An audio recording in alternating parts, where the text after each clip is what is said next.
Why am I here? What's my life purpose? Why should I care about anything if everything is just going to end? These are the kinds of questions that haunted one of the greatest writers of all time, Leo Tolstoy. Despite having achieved almost everything, fame, wealth, a loving family, and global success, Tolstoy found himself drowning in existential thoughts. He was like the Cormac McCarthy of his time. His two most famous novels, War and Peace and Anna Karenina, remain some of the most celebrated works in literature. On top of that, he owned a vast estate, had a beautiful family, and was married to a loving wife.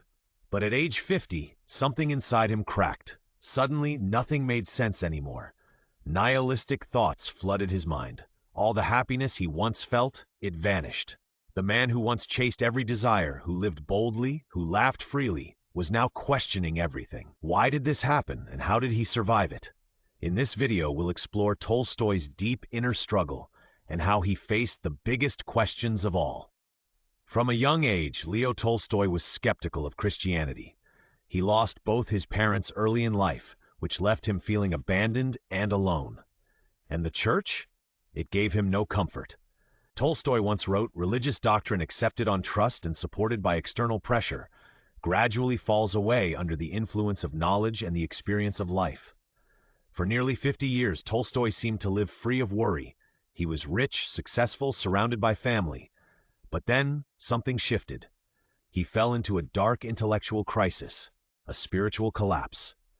Sleep became his only escape. He said he had to trick himself into not taking his own life. In his essay, A Confession, Tolstoy wrote of this time, describing how life felt pointless, as if he were stuck in a childlike loop of questions. Why? Why life? Why existence? Why death? In Anna Karenina, the character Levin mirrors this exact struggle, stuck in an endless why. Tolstoy wrote, "If not now, then tomorrow. If not tomorrow, then in 30 years. Does it make any difference?" The weight of despair almost crushed him. But instead of ending his life, Tolstoy made a choice. He began a journey, a search for meaning. He turned to philosophy, science, and every ideology he could find. One image stuck with him, a parable he shared in A Confession. A man is running from a wild beast. He falls into a dry well. Above him, the beast. Below him, a dragon with jaws wide open. He grabs a branch, clinging for his life, and as he hangs there, he sees something, drops of honey on the leaves. Despite the danger above and death below, the man tastes the honey. That was Tolstoy's life. Trapped between despair and death, and yet searching for something sweet. First, he turned to philosophy. He read Solomon, Socrates, Buddha, but nothing gave him peace. The philosophers, he felt, all reached the same conclusion. Happy is he who has not been born. Death is better than life. One must escape life to be free. Science was no better. Tolstoy believed Darwinism led straight to nihilism. To him, science said, humans are nothing but accidents of biology, temporary, disposable, valuable only when healthy. Science explained the mechanics of life, but not its meaning. So he turned to people. He looked around him and saw 4 ways people coped with life. First, some people simply ignored the questions. They accepted the absurdity. Life is meaningless? So what? This is what Albert Camus would later describe as absurdism. You can't find the answer? Go have coffee with your wife anyway. But Tolstoy didn't believe this was sustainable. How can you stay ignorant when your mind is always asking why? Eventually, loss and suffering make it impossible to ignore. This strategy breaks. The second group, they chased pleasure, Epicureanism. They filled their lives with wealth, parties, love affairs, food, and distraction. But pleasure fades. It never satisfies the deeper questions.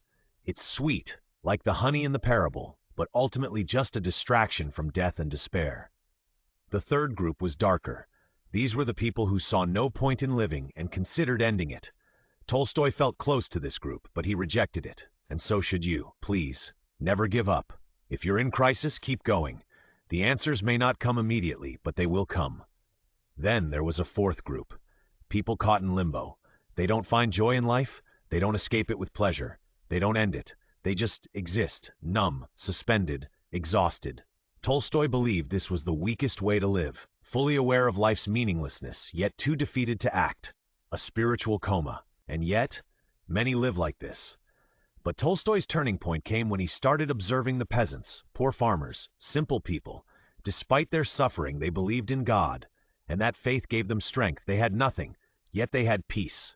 Tolstoy realized something powerful.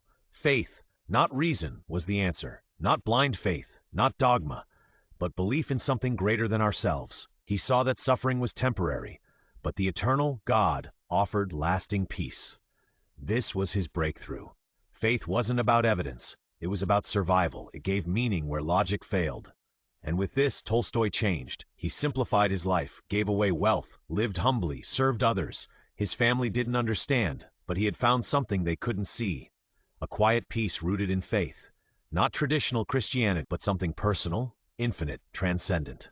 In the end, Tolstoy died on November 20th, 1910, at the age of 82. A man who once feared death now met it with peace. Because in the end, he had found what we're all searching for. Not wealth, not fame, not answers, but meaning. If this episode gave you something to think about, something real, do us a favor. Subscribe so you don't miss the next one. Like the video if you felt the energy. Share it with someone who needs this in their life. And you, let me know your thoughts in the comments. Have you ever tapped into that kind of discipline? Are you protecting your energy? Let's talk about it. We're building a community of purpose, growth, and real talk, and you're a part of that. Until next time, stay grounded, stay focused, and protect your energy. Peace.